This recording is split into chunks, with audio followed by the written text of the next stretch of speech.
over $2.5 trillion missing in the Pentagon, like real money, okay? And no one's talking about getting rid of it. And so, that's the function of the problem I have. Look, in my own household budget, right? I can tell you my kids are definitely, there's tons of waste in my family budget based on what my kids like to spend, okay? There's definitely abuse going on.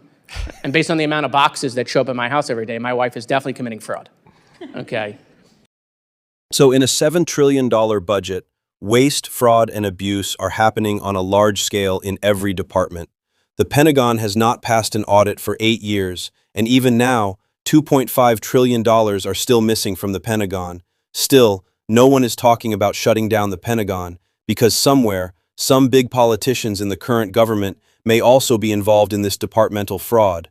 Representative Jared Moskowitz exposed, one by one, the fraud happening in all departments live in the hearing within just 5 minutes. And he gave an open challenge to all departments that he will not let anyone get away with misusing American taxpayers' money. Let's watch what happened in this heated and shocking hearing. Mr. Kaplan, you spoke about issues and accountability at the UN and mentioned that we should tighten mandatory disclosure requirements and add clear consequences for failure to comply.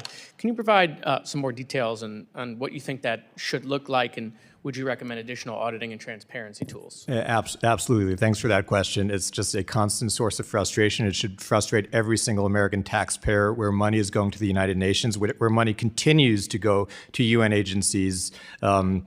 Again, they're a one bucket of recipient. You have UN agencies, NGOs, and contractors. When it comes to the UN, we have the least enforcement remedies available. We have the least access and the least transparency in that. So I think there's absolutely means to tighten up. In the 2024 Appropriations Act, there's a specific clause, Section 7048, if you're keeping score at home, that requires the Secretary of State to seek to implement in all agreements with the UN access for the USAID IG, State IG, and GAO. That is essential, and failure to comply with that should either result in not receiving an award or reward remedies for noncompliance. All right, well, I appreciate that, and I agree. I want to go with this logic for a second that because there was waste, fraud, and abuse in USAID, we should get rid of it, right? That was the argument. I assume you would agree that in a $7 trillion budget, we could probably find, in fact, we have found waste, fraud, and abuse in every department, right? That's why you have inspectors general to root it out. That's right. So there's waste, fraud, and abuse in the Pentagon, right? Correct. And there's waste, fraud, and abuse in DHS. Yes. In fact, we just saw the other day, $200 million, right, to be spent on advertising, right? That sounds like a waste to me. I mean, it was more money that was spent on the last Jurassic Park movie or one of the Lord of the Rings movies or one of the Harry Potter movies. I think the Barbie movie was less expensive. In fact, I think every movie except one that was nominated for an Oscar was less expensive than what Kristi Noem spent. To spend $200 million, Kristi Noem, and not get nominated by an Oscar, I think shows their liberal bias. So there's definitely waste, right? But no one's talking about getting rid of those places. No one's talking about, just because we're spending, $9 million on crab legs in the Pentagon or $220 million on furniture in the Pentagon or, $100,000 on a Steinway piano in the Pentagon. No one's talking about getting rid of the Pentagon just because there's waste, fraud, and abuse, right? That would be unreasonable, Mr. Kaplan. You agree? No one's talking about getting rid of those agencies. Right, of course, right? So it's unreasonable. And that's where the disconnect is here, is that somehow because this agency, no different than all the other agencies, we could sit, HUD, Department of Agriculture, we could go through them, right? There's waste, fraud, and abuse, and we owe it to the American people, by the way, to eliminate that waste, fraud, and abuse. There's no excuse for that, okay? We owe it to them. But in the search of trying to eliminate waste, fraud, and abuse doesn't mean we should get rid of an entire agency. No, we should eliminate the waste, fraud, and abuse from those agencies, because all of these agencies still have important functions. Obviously, the Pentagon, we're not going to get rid of the Pentagon, even though they haven't been able to pass an audit 8 years in a row. There's over $2.5 trillion, let me say that again, over $2.5 trillion missing in the Pentagon, like real money, okay? And no one's talking about getting rid of it. And so, that's the function of the problem I have. Look, in my own household budget, right, I can tell you my kids are definitely, there's tons of waste in my family budget based on what my kids like to spend, okay? There's definitely abuse going on. And based on the amount of boxes that show up in my house every day, my wife is definitely committing fraud, okay? But the point is, I'm not getting rid of these people, right? What am I going to do? I'm going to sit them down at the kitchen table and I'm going to say, we need to spend less, right? What are we spending on? We didn't have that conversation here with USAID. We never got to say, hey, look, these programs, delete them. These things, get rid of them, okay? Every other agency somehow is getting that benefit of the doubt, right? We're giving that benefit of the doubt to the Pentagon. I want to end with this. Now that these functions are going to move over to the State Department, all right, Mr. Kaplan, do you think the State Department has the resources, the personnel to do all of this oversight, the grant oversight, you know, to the capacity to handle all of this without adding more personnel to the State Department?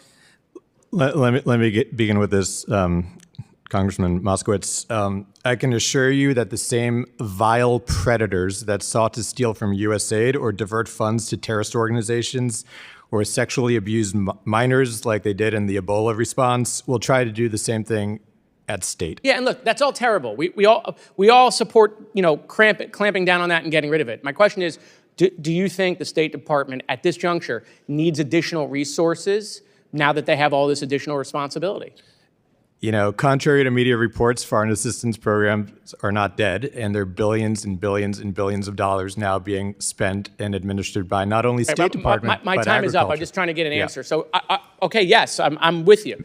But do you now think that now that that is all moved over to the State Department, do they need more resources to limit the fraud, waste, and abuse? Because otherwise, aren't we going to wind up in the same situation where there's going to be fraud, waste, and abuse because we're not investing in that oversight? Maximum oversight is essential, and that's what we brought as the IG for USAID. And when you have billions going out in complex emergency environments and money spent overseas in areas controlled by terrorist organizations and any armed group, you need adequate staffing, people, good monitoring, and an effective IG to oversee and investigate any misuse of those funds. All right, thank you. Thank you, Mr. Chairman.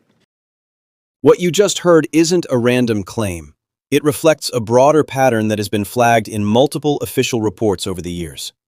Across departments, oversight gaps keep showing up in audits and inspector general findings. The issue is not that one agency is uniquely flawed. It's that complex systems handling billions of dollars often struggle with transparency, tracking, and enforcement.